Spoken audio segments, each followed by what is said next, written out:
Well, now I'd like to introduce Mark Pogendorf. Mark owns a hobby shop out in California, Pogge's Trains, and he does our monthly show about hobby shops and what their issues are. And I think once you hear Mark talk, you'll see that a lot of the issues hobby shops have, modelers have too. So we're kind of in this together. Mark, thank you so much for being here. I know that the person you had scheduled tonight had something come up and couldn't be with us. But I want to thank you so much for all of the effort you're putting forth right now to show our banner around the West Coast at the shows out there. Because without you doing it, I'm not sure that we would be able to have the banner as many places as you're able to get it for us. No problem, Jim. Thanks for having me. Yeah, so right off the bat, the banner was at Costa Mesa. Was the first show we did a couple weeks ago, and a lot of people took pictures of the banner. We gave away a lot of flyers. A few people even asked, but a lot of people said, "Oh, that sounds really interesting." And then I saw a couple people looking up new tracks on their phone while they were standing in front of that banner. So, and then we also had the banner displayed on the main aisle this weekend at the Ventura Train Show. So that's two train shows.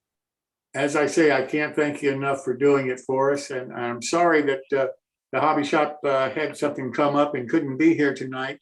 But I'll be looking forward to seeing you next week with one of the hobby shop owners to kind of bring us up to date.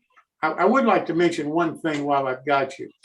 The association is kind enough to let me get a copy of your magazine that comes out monthly. And in the, not the current issue, but the issue before, you have the owner, Steve Olson of Caboose Industries, talking about what he learned at the convention that you recently had in Las Vegas. And reading the article that he had, it's amazing to me that more model train hobby shops aren't involved in the association, as I understand it, because the way he talks about that convention, it seems like he picked up an awful lot of good tips and an awful lot of things that he can use in his normal business. Well, you're right, Jim. I was kind of baffled at how few, especially the model train industry, were at that convention. I think we were the only model train only store there, period. We picked up several new lines, including a wonderful line of new paintbrushes and some other stuff that we got. The ability to go to these conventions and contact the manufacturers, have FaceTime with them and talk about their products and the problems and get familiar with a lot of new products, and maybe something that a store was not really thinking about carrying. My wife is really wanting us to carry drones. She fell in love with this brand of drones that she wants to see us bring into the store. And I know I'd wreck them first time out, but she's actually pretty good at flying them. So we're always looking at different things. And, since you're talking about hobby shops not participating in certain things, I'm going to touch on that even with the show. I've noticed I've had several people that, good intentions. I want to come on the show. And then at the last minute, they kind of flake out on us.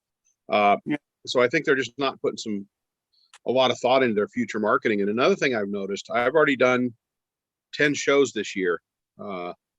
And I'm one of the only hobby shops that actually shows up at a Great American Train Show, or like we're going to the NMRA National Convention this year. We're going to, and that's how I survive.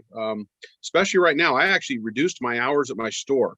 And the reason I did that was because we have a lot of downtime in the off season where we're sitting around twiddling our thumbs. So I actually shortened my hours by 2 hours just now, starting March 1st, because that allows me to do some other things like DCC installs and repairs without being bothered with customers and some of the other things that I do. And we still get our customer base come in. They're just going to have to adjust the hours, but that allows us to do this. And then with the shows, we're getting a tremendous customer base built.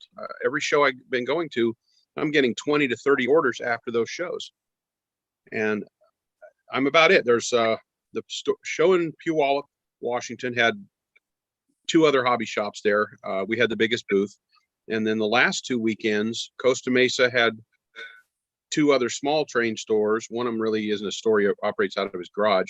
And the same last weekend. But there's so many other stores in these areas that could come to these events, even if they just had a table to let people know, hey, I have a brick and mortar store. Come by my store, see what we got to offer you. And they just don't seem to put a lot of effort into that whatsoever. Now, I don't understand it. I understand. Well, listen, I do appreciate it, and I won't keep you tonight, and look forward to seeing No, you no next problem. week. Yeah, no, we'll be here. With your guests. Thanks so much. Yeah, Mike. no problem. I've got 2 backups for next weekend. So if one doesn't work, there's going to be one anyway. See you then. Thank you. Okay, take care. Thanks, Jim. Bye-bye.